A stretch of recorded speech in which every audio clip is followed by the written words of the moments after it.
And so today I'm just going to essentially show you how to formalize some of those assumptions.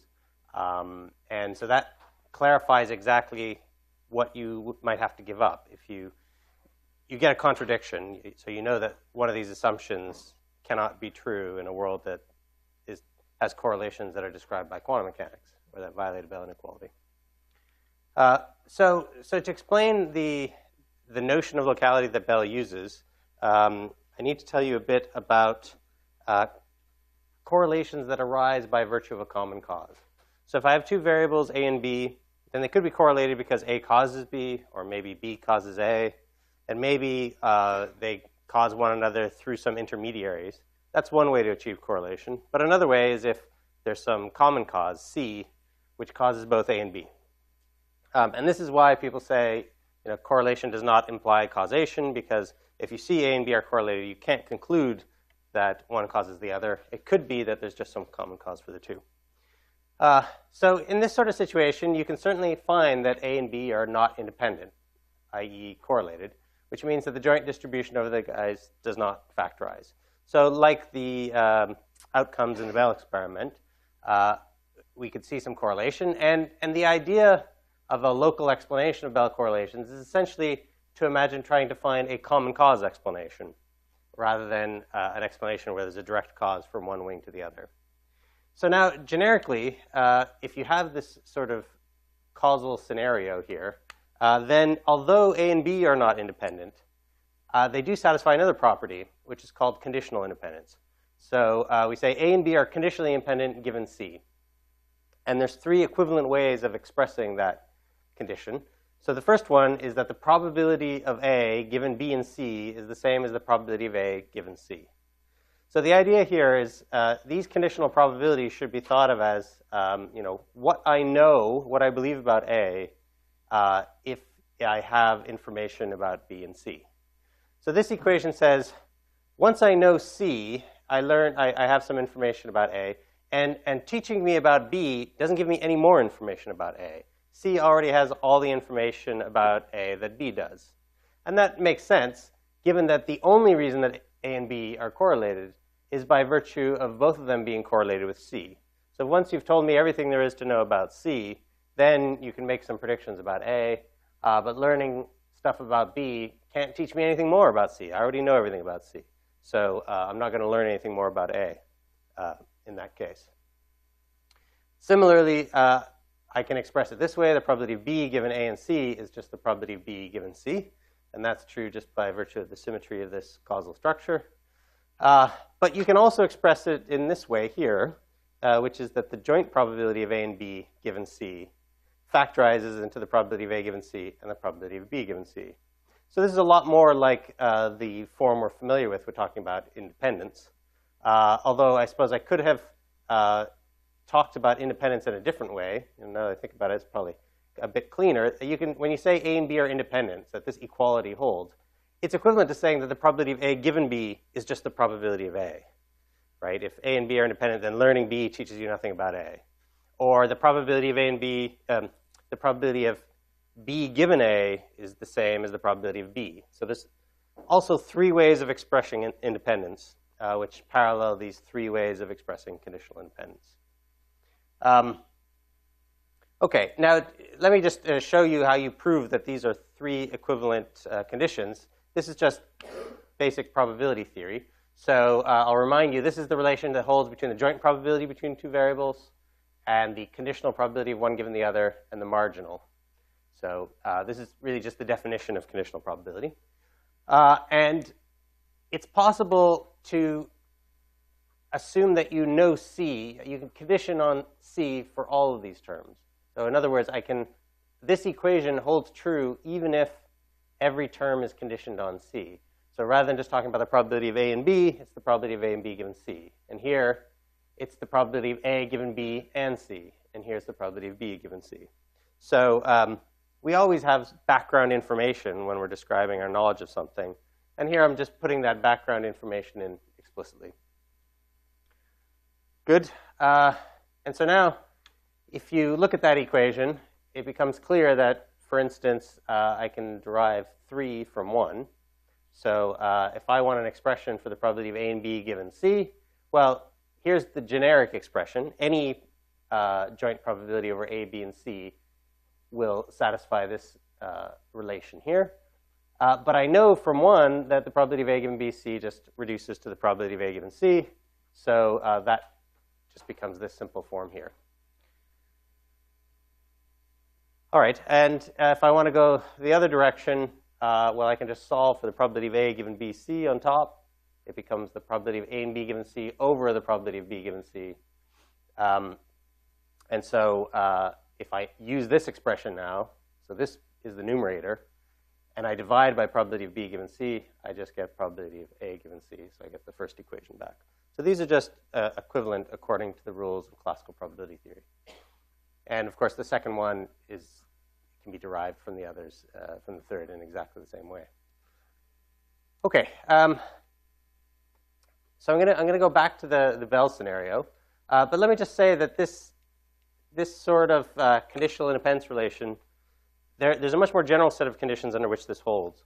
So generically, if I have some set of variables, or let's say one variable, and I want to know whether it's independent of some other variables, and suppose those other variables are not its causal descendants. So the variable I'm interested in is not ultimately a cause of these other guys.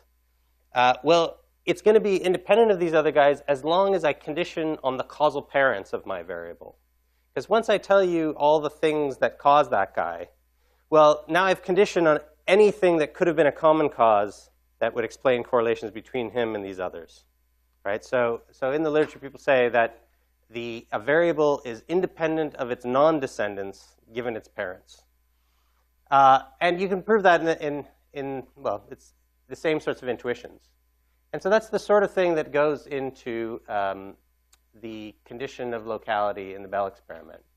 So this is the sort of causal structure we have. So let me just give you some notation now. I'm going to take capital A to be a variable that describes the outcome on the left wing, and little a is a variable that describes the setting. So yesterday, the settings were S and T, and the outcomes were red and green. And so capital A and little a are just variables that range over those guys. Similarly with capital B and little b. And lambda is going to describe the physical state of the pair of particles in the beginning. So that was like the local instruction sets that we were talking about yesterday. And this is the causal structure that relativity theory suggests.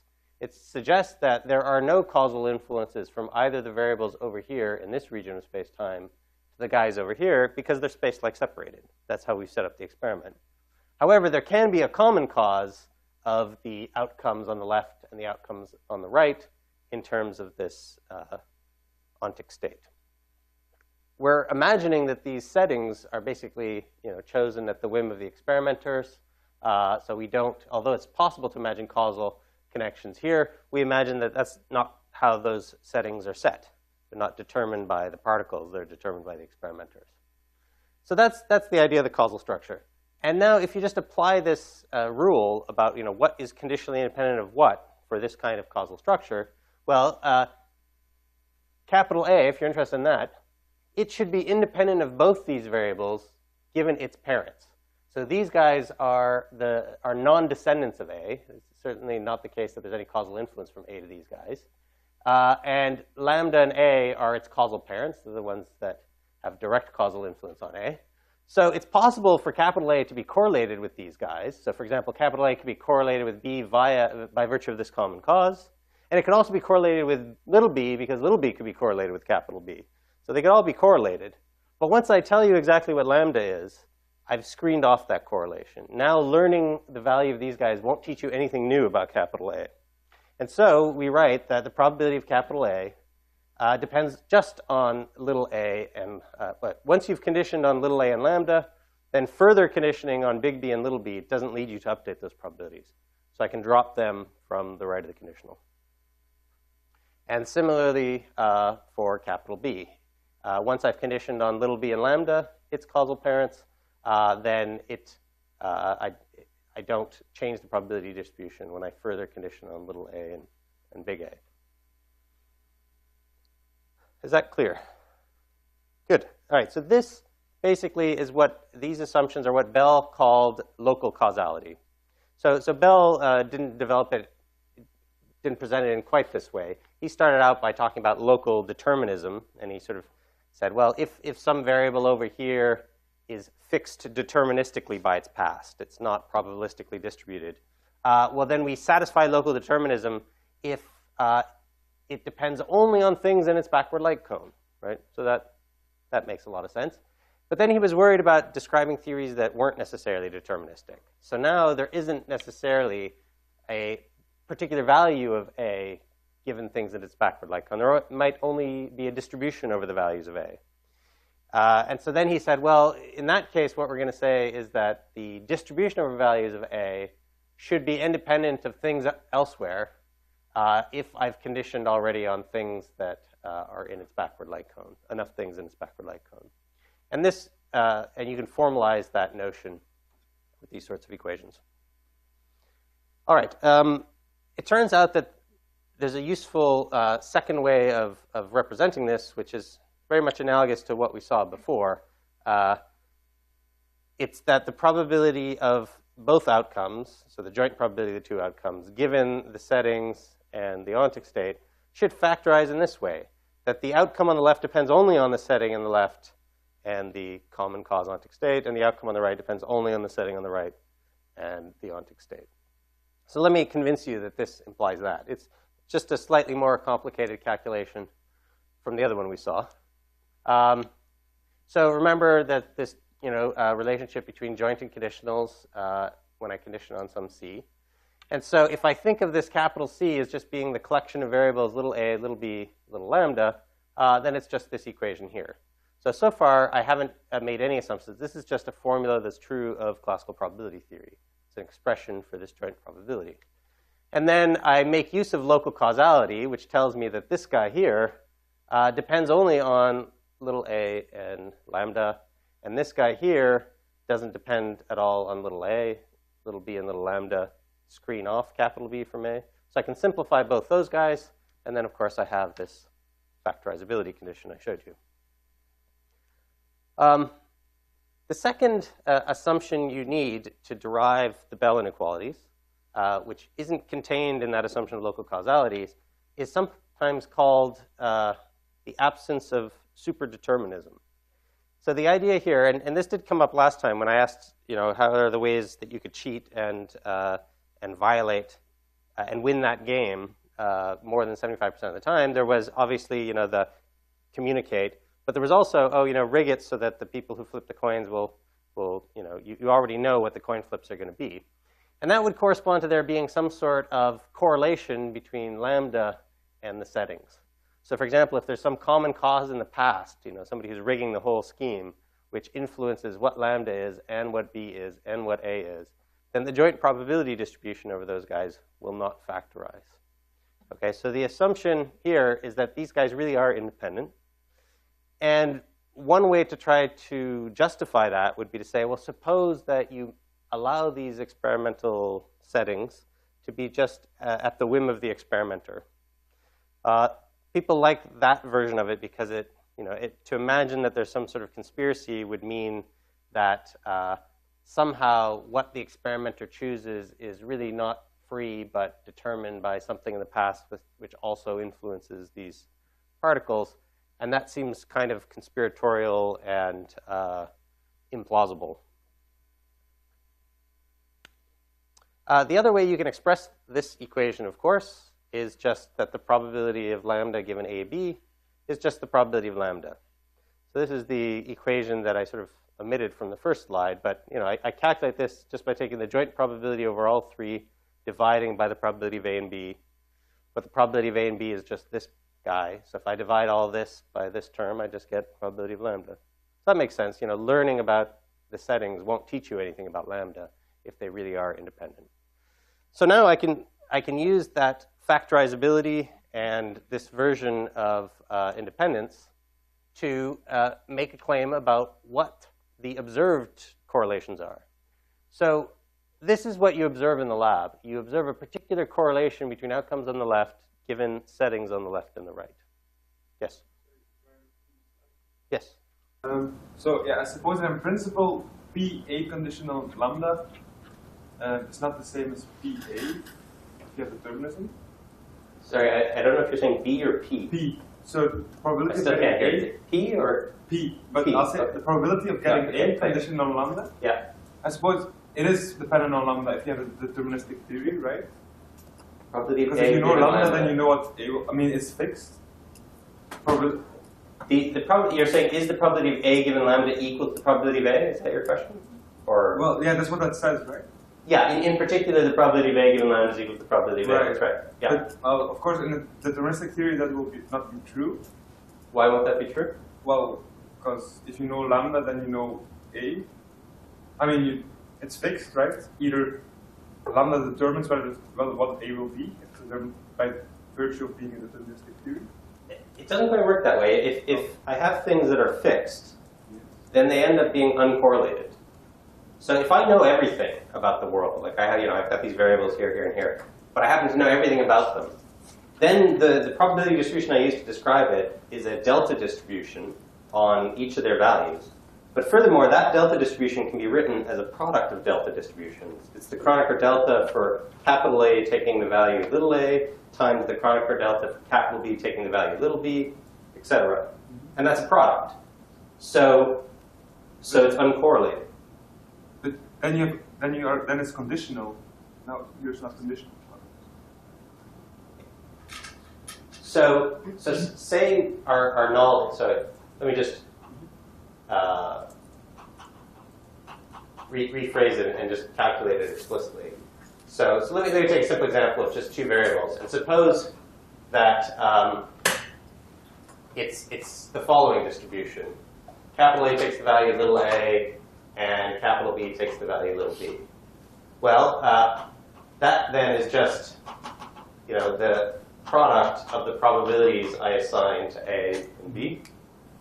And just yep. to avoid confusion, because Sure. you're using little a and big A differently to how you are in the You mean on this board here? Yeah. Yeah, no, you're right. Good point. Let me use capital X and little x. So capital X is the variable, little x is the value of that variable. Just to avoid confusion. And on that slide, little a and little b are also variables, not values of variables. Okay. So now if I say, well, what about the probability of capital X being equal to X given that capital Y is equal to Y? Because that's what you're interested in. Well, the formula for that is just the joint over the marginal on Y. But I know that the joint probability is just this product. But let me know if you can't see the bottom of this blackboard. And so now the probability of Y cancels out of the equation. And I'm just left with the probability of X given Y is the probability of X. Right. But you assumed that it's in the product in the first line. Well, what I'm saying is if it's the case, I thought you were telling me what about the case where we know everything about the variables. Like you were saying, like, what if we know everything about lambda and little a? And it's a bit counterintuitive, but in that circumstance, there's no correlation. So maybe this is what will help. That I think often we start out thinking about correlation as a kind of an ontological concept, an ontic concept. But it's probably better to think of it as an epistemic concept. If two variables are correlated, what it means is that by updating my knowledge of this guy, I will come to update my knowledge of that guy. If you think about that as being the definition of correlation, right, and that coincides with the failure of this equation here, right? So whenever this guy does not factorize, it becomes true that learning about X will update your knowledge about Y. So if you think about that as the definition of correlation, then if I tell you I already know everything about X and Y, well then clearly, well first of all, I can't update my knowledge about X. I already know everything. But furthermore, I can't update my knowledge about Y either because I know everything about it. So there's no sense in which I could possibly update my knowledge about Y by learning about X. So there's no way there could be correlation if I already know everything. But that's not what I meant, though. Sorry. But that was a great explanation, wasn't it? For the question that you didn't ask. Go ahead. Sorry, just the situation I'm imagining is, suppose we're working with a deterministic theory, Yes. and suppose we have lambda, Yeah. then everything in the future is set, is fixed, by virtue of being a deterministic theory and knowing lambda? Well, it could be. So here, lambda is some partial description of the universe that is important for the correlations between the outcomes here and here. It may not be a description of everything. So I'm not claiming here that lambda tells you everything about the past. So in particular, there will be some stuff about the physical states of the past that determine perhaps what the setting here is. But it's not necessarily the case that that's included in lambda. And so we even have to exclude it to make that right. Because suppose lambda would be the total information of the deterministic theory, then that would definitely not be true. So so limit lambda to good. Yeah, if you had, say, like an arrow from lambda to A, so let's suppose that lambda wasn't a full specification, but it was something that did causally influence the way. And furthermore, suppose you didn't know everything about lambda, then it certainly would be true that the probability of A given lambda was different from the probability of A. So we have to be careful to interpret lambda correctly, and it's not sufficient to specify the settings little a and little b. So like in yesterday's lecture, when you guys were sort of making your strategy, you could not, your strategy didn't influence what the outcomes of those coin flips were. So similarly here, we assume that lambda doesn't influence little a and little b. So is that clear? Yeah? Other questions? All right. Let me just remind you, we derived this factorization condition from local causality, and we derived this expression of the independence of the setting variables and the ontic state. And I just want to show you now what that implies for the observed correlations. So this ultimately is the thing that you observe, right? So lambda could be a hidden variable. It could be something that you don't have access to. Whereas little a and little b are the settings, that's something you have access to, and these guys are the outcomes, which are macroscopic. And the formula for those guys is just the probability for the outcomes given the settings and that ontic state, which might be hidden from you, times the probability of lambda given AB. That's, again, just a formula from classical probability theory. Sorry, and I should say it's that product and then integrate over lambda, marginalize over lambda. But now if we use that factorization condition, I can rewrite this term as the product of these guys, where the outcome on the left depends only on the setting on the left, outcome on the right depends only on the setting on the right. And this doesn't have any dependence on A and B. So it's just this formula. And this is sort of the formalization of what you realized intuitively yesterday, which is that the outcome you get at any given wing can only depend on what the coin flip was, because that's what the player sees when they get there, and on that strategy they had, lambda. And of course, they could flip some coins ahead of time to decide what strategy they use. And they could even flip some coins when they get to the wings of the experiment to decide what outcome to report, given the setting that they see and their local strategy. But none of that helps them do better than 75%.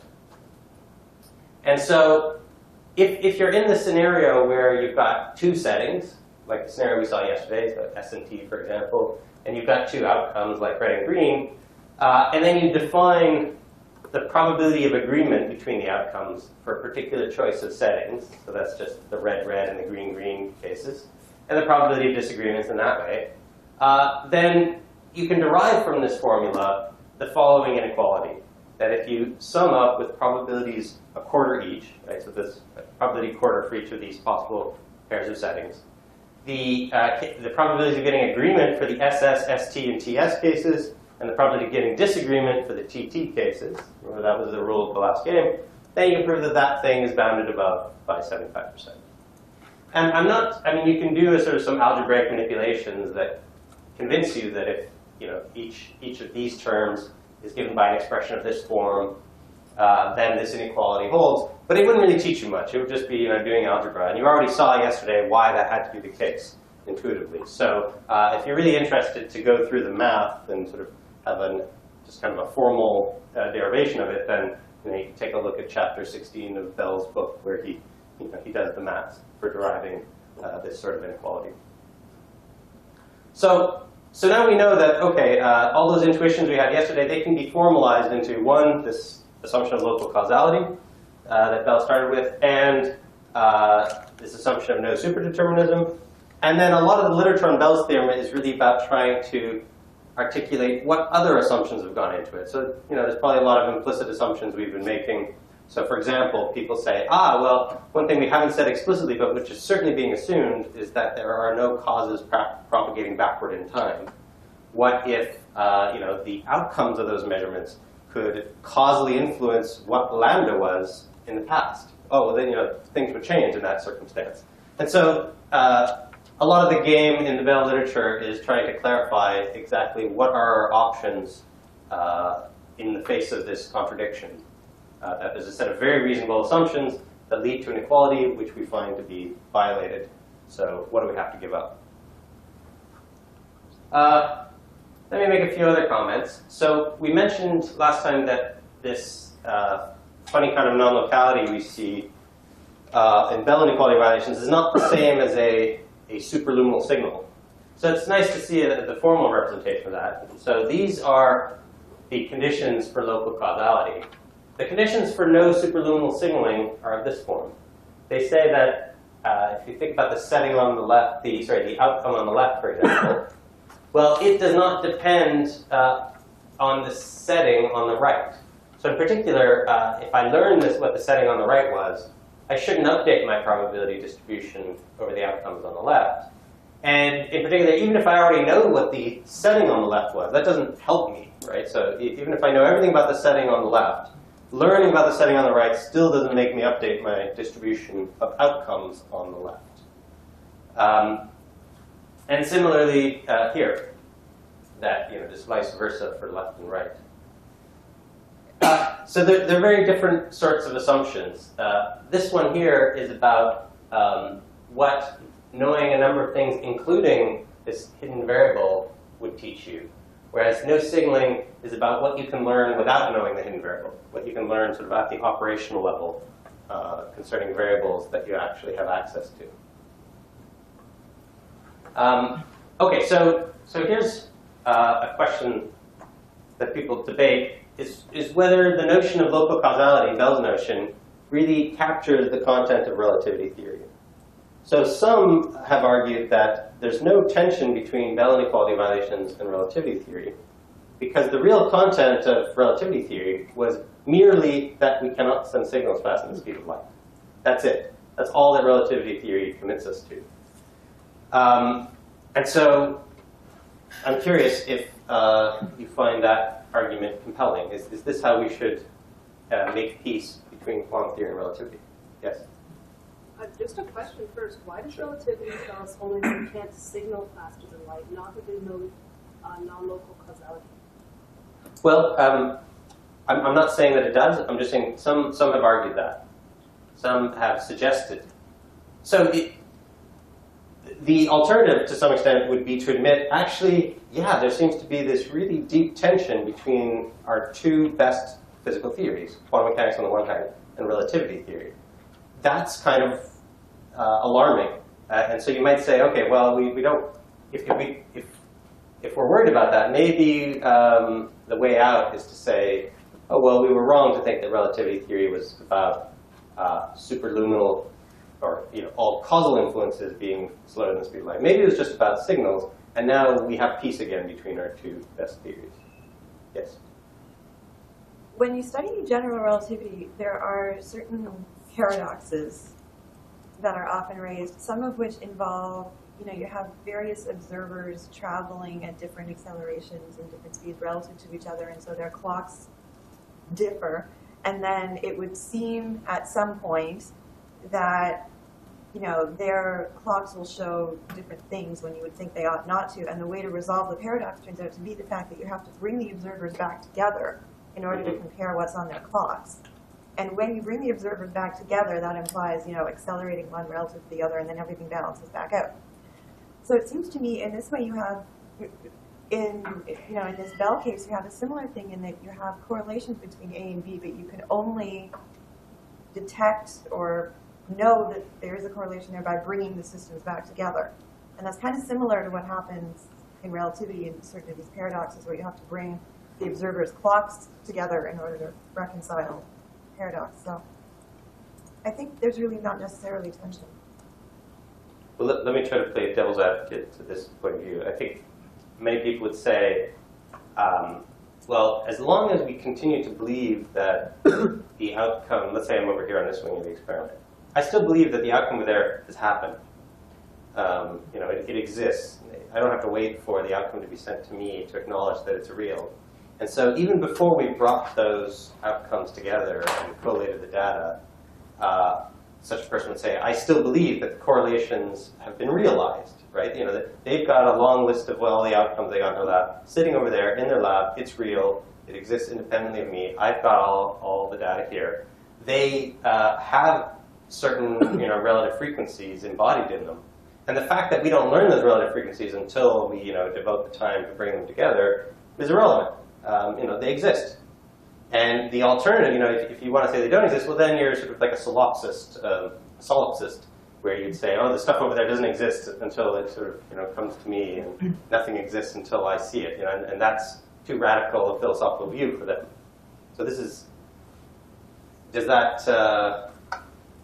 Well, it's not a matter of that it doesn't exist until I see it. Yeah. It's that the correlation doesn't exist until it is possible for anyone in the universe, like even some being with much more capability than me, to put those results together. And I think So it seems though that the importance of putting the results together is that somebody can know the correlation. And the kind of counter-argument I was trying to tell you was that actually it's not important that somebody know the correlation. It's enough for the correlation to exist. We already need to explain that. And the correlation exists even though the data hasn't been brought together. Yes? Can I just clarify something? Sure. So for that paradox, most of the time when we do it, I think you're referring to the twin paradox, right? So most of the time when we do that, you bring the person back together because it's easier to calculate, but you don't actually have to. As in, all you require is that they be in the same frame when you calculate the time. You don't have to bring, as in the two observers need not be at the same spot. So they could be space like separated, and you still can read out the plot, and they will still give you the same reading. I mean, just to clarify that point. Yeah, no, I'm not referring to that particular paradox. There's some others where you actually do that. That's not getting Yeah, to I'm not sure why you're referring to that, but Yes.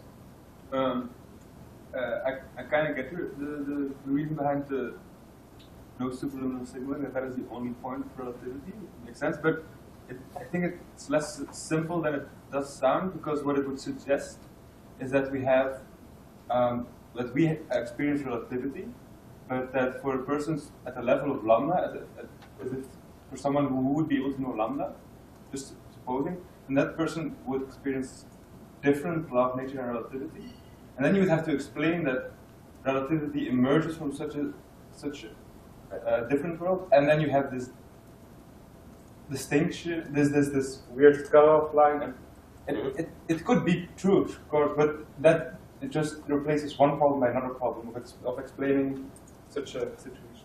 It's not really. You're absolutely right. If you do admit that there are superluminal causes, then you're forced to a position that says that the underlying theory of physics is not Lorentz invariant. It has a preferred frame. But we, at the operational level, with our limited access to variables, can never come to learn what that preferred frame is. And so for us, we see the Lorentz symmetry.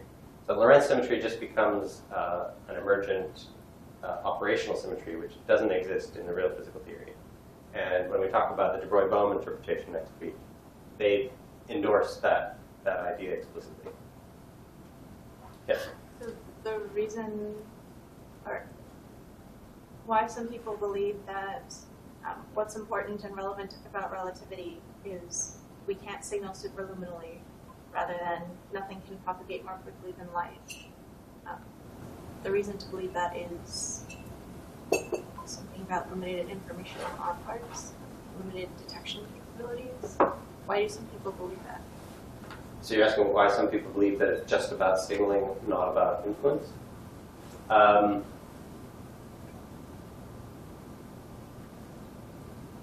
Well, I think that the main motivation is that it saves you from admitting a deep tension between quantum theory and relativity. But maybe people who believe that have a kind of a commitment to an operational view of science.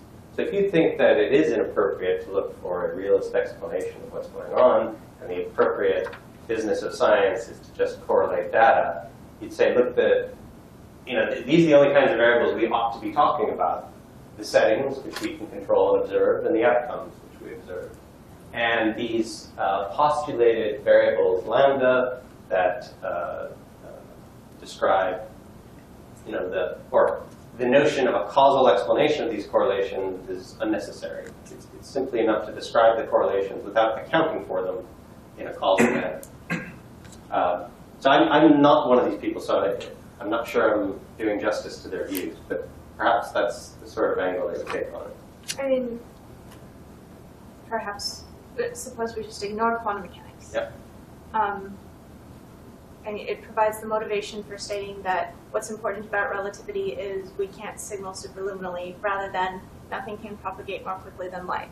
So suppose that we have that statement, quantum mechanics provided our motivation for creating that statement, but now we ignore quantum mechanics and just focus on relativity.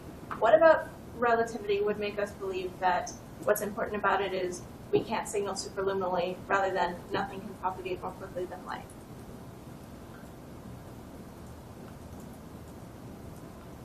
Yeah, honestly, I suspect that if you really wanted to believe this, then you'd have to be a pretty hardcore operationalist.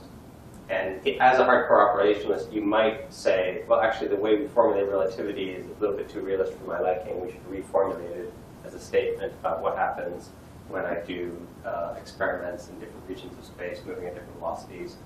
And then they might say, well, if you reformulate relativity that way, in the right way, then you'll see that the real content of at least the special theory of relativity is that no signals can propagate faster than the speed of light. Because all we can detect is signals rather than any non-signal propagation. Right. Okay. So they want to say, yeah, that the whole idea of trying to underlie what we observe with some causal explanation, that was misguided in the first place. That's too realist for them, and just explaining the correlations. Well, let me tell you what Bell's response to this claim was. It'll be familiar to you. So Bell was not an operationalist. So Bell in particular complained about the standard axioms of quantum theory, and he was one of the guys who said, look, having the term measurement as a primitive in these axioms is totally inappropriate, because we're supposed to be describing one of our fundamental physical theories, and if we're doing that, then we should be able to refer to the physical states of microscopic systems and how they evolve, and those are the terms in which we should be describing physical theory. And similarly, he said, when you think about what you need to define the notion of a signal, you need the notion of a variable that somebody can control. You need the notion of another variable that somebody can observe. You need to some extent, you need the notion of a kind of a message. All of that kind of relies on these very anthropomorphic concepts of agents who can control and learn things. And if you wanted to give an account of all that in terms of microscopic degrees of freedom, it would be very difficult, Bell claims, because the notion of controllability is actually a really complicated concept from the level of the microscopic description. So I said that's just not the kind of condition which is natural to express for a fundamental physical theory. Whereas talking about whether the physical state of this region of space can causally influence the physical state of that region of space, that is the sort of concept that's appropriate for fundamental physical theory. And that is why we should take local causality to be our notion of, to be the consequence of relativity theory for physical theories, and not the no signal principle. All right, so I'm going to give you a few more kind of just fun topics having to do with Bell's theorem. So there's a nice little result that proves that if you have a theory that violates Bell inequalities and in which you cannot send signals faster than the speed of light, so any theory that has these two features, quantum theory is one of them. So imagine any theory that has these features. Then necessarily, there are things you can't predict, that no agent can predict with certainty. So it's a kind of epistemic restriction. And what's interesting is that this result has actually been rediscovered over and over again in recent years by various different people. So I put a list of names up there. And the proof is not difficult, so let me take you through it. So first of all, what's the definition? What do I mean by a failure of predictability? So by predictability, I mean that it is possible to completely predict the outcomes of the two measurements, right? So capital A and capital B, for every one of the possible choices of settings. So the idea is that it's possible to sort of gather enough information in the world to make these probabilities 0 or 1.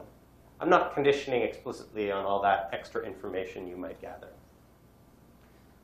So that's the idea, that you could say, well, it might be that we've just never gone out and found the right information. But if we did, then we could resolve the uncertainty and predict the outcome of quantum experiments exactly. It's conceivable that you could do that. But here's the definition of no signaling I gave you earlier. And now the theorem is this, that if you assume no signaling and you assume that there are Bell inequality violations, then necessarily predictability has to fail. There is no information that you could gather in the world that would make these outcomes totally deterministic for every choice of setting. And the way I'm going to prove it is by proving the contrapositive. So under the assumption of no signaling, if this implies that, then not that implies not this. So just basic logic. If x implies y, then not y implies not x. So what I'm going to show is that predictability, together with no signaling, implies satisfaction of the Bell inequalities. And that will demonstrate this. So, so here's the proof. First of all, if you have predictability, then it's enough to condition on the settings, on macroscopic things, to make this probability 0 or 1 for all values of capital A and capital B. And therefore, further conditioning on some other information, this lambda, won't lead you to update your probabilities at all. They're already 0 or 1. So this further conditioning on lambda is not going to have an influence. Once you've gathered enough information to make this prediction perfectly, well, you've got there's no further updating possible. But now, as we were talking about over here, remember that if you've got an assignment, a probability assignment to some variables that's deterministic, so you're assigning zeros and ones to pairs of values, then you can always write it as a delta, a Kronecker delta for the value you're assigning to x and the value you're assigning to y, which is strictly a product. So if capital A and capital B are indeed functions of the settings, deterministic functions, then I can always just write them as Kronecker deltas, which means I can write it as a product of those probabilities. All right, and then we use no signaling, which is just this, which tells me that actually the outcome, capital A, doesn't depend on the distance setting, little b. It only depends on the proximate setting. I can write it as this, similarly for this guy. But now I've shown that this term here factorizes. This is a particular case of factorizability, where there's no explicit lambda dependence here. And factorizability was enough to derive Bell inequalities. So starting from here, I know I can derive Bell inequalities, and therefore predictability and no signaling imply Bell inequality satisfaction. Yes? But your notion of predictability means that you can predict the outcomes given only the variables little a, little b, which were the settings. Well, what I'm actually imagining is that there might be some background information. Like, let's say you know exactly how your quantum state was initially prepared, like the details of the preparation procedure. All of that stuff I haven't included explicitly in here. But every one of these could include an extra term, let's say call it kappa, in all of these guys here, which would explicitly refer to that background information. So I'm not claiming that if the settings alone might be enough. You might need some more information. The idea is that there is some information out there that'll make these guys deterministic. I was actually thinking of turning the theorem the other way around. Okay. Assume you have predictability, so you can find a sufficient set of data to predict the outcomes. Yep. And you also observe that the Bell inequalities are violated, therefore you should be able to signal. Right. That's right. So That's it's trying also to a consequence of determine this. which variables you would need to be able to set according to your free will in order to send that signal. Basically what it would be is that the Bell inequality violations, say Alice and Bob are violating Bell inequalities. And furthermore, both Alice and Bob know that extra information, that kappa variable that helps them deterministically predict it. Then Alice, knowing that, will change her setting here to change, to influence the distribution that Bob sees. And so she can ensure that the relative frequencies that Bob sees do depend on her setting, as long as they both know that background information. So it's a bit maybe a good way to think of it is as follows. If you have predictability and you have Bell inequality violations, then you sort of have superluminal causal influences that you can then use to send superluminal signals. What prevented you from sending the superluminal signals previously was that there was just, although the influences were there was a statistical distribution of possibilities, and the influence couldn't be turned into a signal because you didn't know what those underlying degrees of freedom were. So sort of the noise washed out the influence, and therefore it didn't allow it to be kind of amplified into a signal. But if you have predictability, then you don't have that noise, and so the superluminal influence can be turned into a superluminal signal. Yes? The context in which I usually have encountered no signaling in quantum mechanics is something like I'll be given a problem, and at the end of the problem, I'll look at this interpretation. It means that because someone doesn't know the basis in which someone else has measured, there's no superluminal signaling. So I've seen specific instances. But is there a more general proof that I just haven't seen? As in, is this argument not only valid, but also sound?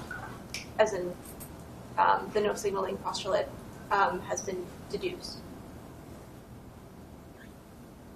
Or is it just a postulate? Well, the one thing you can deduce about it is that, going in, you might not know that the quantum formalism still does not allow you to signal just by choosing what measurement you do here on half of an entangled state. We proved that last time. But more typically, people put it in by hand by saying, okay, we only allow those Hamiltonians that don't allow us to send signals faster than the speed of light. So in that sense, it's a postulate. We sort of constrain our theory building to only consider theories that don't incorporate superluminal signaling, because one reason is that we see no evidence for it. Okay, so it's backed up empirically rather than deductively. I think like all things, it's a bit of both. We have good empirical evidence for it, and therefore we make it one of the foundations of our best physical theories. Yes. Might be something silly, but the first equality, I don't really know how you remove the lambda, because it was lambda influenced the results of capital A and B. So how do you remove that dependence? Well, so we're imagining here that so I guess for the purposes of this proof, lambda is really playing the role of something that's hidden, that's not operationally available to the experimentalists. And what I'm assuming here is that there's some actual macroscopic degrees of freedom called kappa, which I could throw into this diagram, put it back here in the past. And kappa is influencing capital A and capital B. And furthermore, it's influencing them so strongly that if you know kappa, you know everything about A and B. And in that case, learning about this hidden stuff doesn't teach you anything new. You already know enough to specify A and B, capital A and B completely, and therefore there is no room for some extra hidden stuff that would explain the correlation.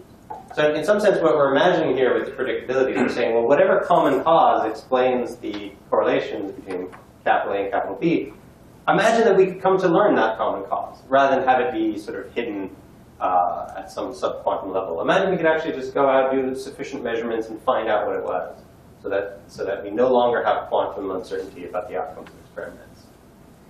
If that's true, and if there's no signaling, then we can't have any Bell inequality violations. Does that make sense? Yeah, but then that defeats the purpose of introducing lambda to begin with, right? I mean, it's like it's a hidden variable, but there's no effect on our system. So why are we talking? I mean, why did we set up the formalism? That's right. Well, but another way of putting it is that if this variable became unhidden, right? So if it became accessible, so I wouldn't. So I could just sort of put it on the right-hand side of the conditional everywhere. It's something I can actually learn. Well, then we couldn't have Bell inequality violations. So in some sense, if you really think that, sorry, I'm just going to repeat myself, but perhaps my presentation has been a bit unclear. That another way I could have done this was just to say, suppose lambda is no longer hidden. Suppose it's accessible to us. And therefore, we learn everything there is to know about capital A and capital B because it fixes those deterministically. In that case, if there's no signaling, then we can't have any Bell inequality violations. So somehow it's really important that those lambdas are hidden from us if we want to see those inequality violations. Okay, well, I invite you to go take a look at this article if you're interested in this topic. Let me move on. I want to tell you a bit about some of the practical applications of non-locality, or of Bell inequality violations. So this is more properly, I guess, a topic in quantum information theory. But I think it's really interesting that this very significant foundational result these days has extremely practical applications. And so I'm going to tell you about some of those results. And the next few slides are a bit silly, so I apologize. The explanation is I was giving a talk once, and I thought it would be nice to kind of spruce it up, making it a bit more entertaining. And I wanted to try to somehow capture this idea that Bell inequality violations, which are this very arcane foundational phenomena, are of practical significance, that you can do things with them. And so I thought a nice analogy to that was magic. And so I went to the internet looking for a definition of magic that kind of fit Bell inequality violations. And I'm sad to say I ended up on the Harry Potter Wikipedia page, but the definition is really good. So this is the definition you'll find there. Magic is a natural force that can be used to override the usual laws of nature. That's perfectly analogous to the fact that Bell inequality violations are natural phenomena. That's certainly true. And they can be used to override the usual, meaning classical-like laws of nature. Yes? You want the web address, don't you? Yeah, no, I was just wondering, so you mentioned that lambda is a hidden variable. Yeah. So as in, what do you exactly mean by that it is inaccessible? As in, how do you write it in terms of probability? That lambda is inaccessible to the experimenter? Well, I guess what you could say is that when you express what you know about lambda, you write down a probability distribution over lambda. So for example, if x depends on lambda, then what I know about x is just p of x given lambda times p of lambda integrated over lambda. And then to say that I don't know lambda means that p of lambda can never be a delta distribution. So it's like those models we saw with the epistemic restriction, where lambda was a point in phase space, and we said you can never know it completely, meaning you can never have a delta distribution in phase space. You always only have limited information. Okay. Yes? Or would another mathematical representation of the unknowableness of lambda be on the slide in which you presented what correlations are tested? So then you had P of big A, big B, given little a, little b. And it wasn't P of big A, big B, given little a, little b, comma, lambda. Right. There was no lambda in there. Yeah, in fact, writing down, if you say my knowledge of x is p of x given lambda, right? You're basically saying I know I know lambda, because this is equivalent to saying I integrate over lambda prime, the probability of x given lambda prime, the probability of lambda prime, where the probability of lambda prime is a delta function centered on lambda. These are the same claims. So if you know everything about lambda prime, that's equivalent to saying you are able to condition explicitly on its value. Okay, now my comedic timing has been thrown off by this segue, so back to magic. So yeah, the idea here was to now say, well, just like magic, the reason magic is interesting is because you can make some interesting spells out of it. The question is, what are the interesting things you can do with Bell inequality violations? So here is a list.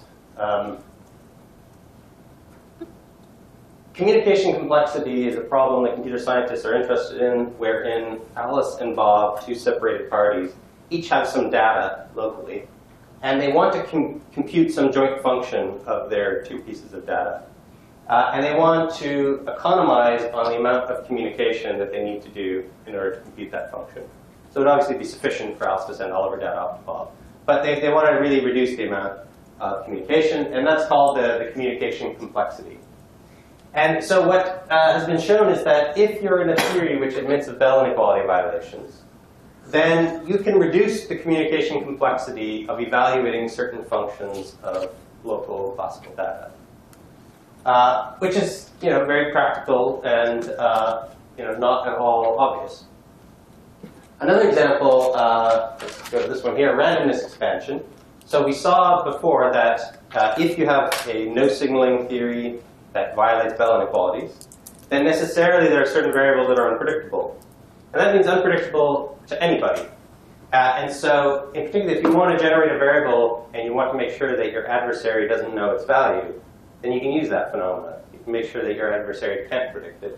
And in that sense, you can have something that's unknown to your adversary and thus random from their perspective. And the reason it's called expansion is because you actually need to start with a little bit of a random key that's unknown to your adversary to just kind of get off the ground. For example, to choose the settings that you're using in the Bell inequality. This one here is about secure key distribution. So this is a very practical problem. The idea is you want to use a cipher. It's called a Burnham cipher. So if you have some key, Alice and Bob share some key, just some random bits, then Alice can take her message, sum it modulo 2 with the key. That's the encoding. She sends it to Bob. Bob adds the key to it, decodes. And the problem there is, how do Alice and Bob come to have a large amount of secret key? And quantum theory gives you a scheme called quantum key distribution. But it turns out that you can do a quantum scheme that's based on Bell inequality violations. And furthermore, what people have discovered relatively recently is that even if quantum mechanics is wrong, as long as you have a theory which is no signaling and violates Bell inequalities, then you can achieve secure key distribution. And also, what's really cool is you can do it in what's called the device-independent way. So Alice and Bob, they're doing their key distribution scheme. They might worry that the manufacturer of their measurement devices is their adversary. And maybe that's where they came from, and so maybe they shouldn't trust the results. What this shows is that even if those measurement devices come from your adversary, as long as you violate Bell inequalities and you're confident that nobody can signal faster than the speed of light, you can generate a key which you are confident is private and the adversary has no information about. And then there's another really interesting example here, which I'm just not going to go into. Okay, so let me tell you a bit about this this secure key distribution. Sort of another intuitive explanation of why it works, and it has to do with the fact that Bell inequality violating correlations are what's called monogamous. So what do I mean by that?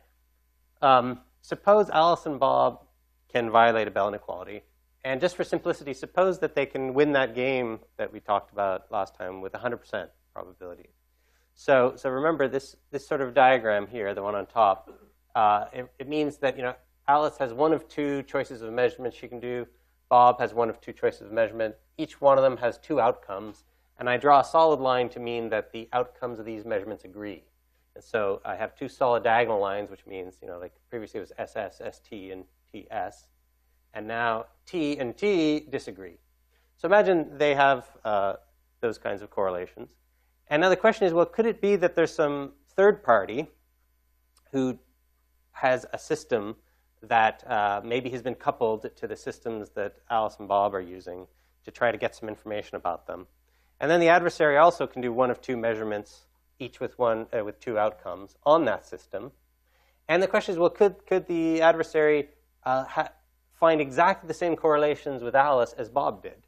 So effectively, the adversary would be learning everything that Bob could learn in that sort of scenario. And so the idea is that I need, again, straight lines for all the cases where we should see agreement, and a dashed line in the case where we should see disagreement. So this would be sort of Bob and the adversary sharing the same correlations with Alice. And now I want to convince you that in a theory that's no signaling, this can't happen. And the proof is as follows. Suppose, that Alice and these guys are space-like separated. And now, if the adversary could share these correlations, then somebody who was collaborating with Bob could also share these correlations. And so imagine that Bob and the other party are collaborating. They're together, and they're comparing their results. Suppose Bob does the first measurement, and his friend does the second measurement. So now, if Alice did the first measurement, her outcome will be correlated with Bob's outcome and correlated with his friend's outcome. But if Alice did the second measurement, her outcome is correlated with Bob's and anti-correlated with his friend's, which means that when they get together, they only need to compare whether their results are correlated or anti-correlated to learn whether Alice did the first or the second measurement. And so if Alice just encodes zeros and ones in her choice of measurement, then these guys could just read that out perfectly. So they would be able to signal. So if we assume they can't signal, that it means that you cannot share these kinds of correlations among many people. And that's referred to as monogamy, right? So the correlations can only be shared among two parties. Yes? You could have it if they're all three space-like separated. Because doesn't the proof depend on the fact that the assumption that they're not space-like separated, Bob and adversary? If you could find a triple of particles and prepare them in a state such that three space-like separated people could observe these correlations, then what would prevent you from taking two of those particles and bringing them together and just doing the measurements in some local region?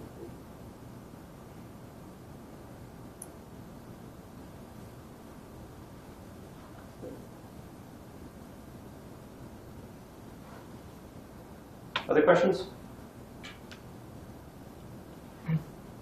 Okay. So maybe we're getting near the end. So I'll just mention one last thing about non-locality, and then we'll just stop. So I told you a bit about some of the practical applications. I'll tell you now a bit about some of the research that's being done in quantum foundations on Bell's theorem. For a very long time, people were troubled about why you could violate the Bell inequalities at all. And that's still a sort of troubling question. Why is it that we see correlations that win that game with probability greater than 75%? But as I showed you earlier, that when I described the game, there was nothing there that prevented you from imagining a theory that could win that game 100% of the time. And furthermore, you can imagine such a theory that still didn't admit of superluminal signaling. So if the theory generates those correlations, but if I look at any particular measurement, I always find that the probability of getting the red or the green outcome is a half. Then the probabilities on one wing of the experiment for either measurement are a half, regardless of what the setting on the other side is. Right? So you get the funny correlations, but you still don't get any signaling, because as I change the settings here, the distant statistics remain exactly the same. So I can imagine, I guess these sorts of correlations here, a theory that posits these sorts of correlations and allows you to win the game 100% of the time. It's not quantum theory. So actually, I think I mentioned this on the very first day. This is a paper by Pascu and Rorlich where they wondered whether quantum theory might be the only theory that does not allow superluminal signaling and violates Bell inequalities. And the answer they found was no, it's not the only theory. There's other possibilities.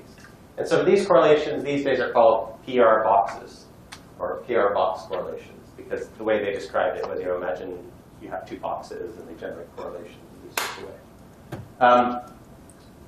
ways. So more recently, people have started asking, well, given that there's this landscape of theories, like we saw in the first week, and we want to know what picks out quantum theory from within that landscape, we can consider a bunch of theories that have more non-locality than quantum theory. The ones like the PR box theories, or the ones that have just more than 85%.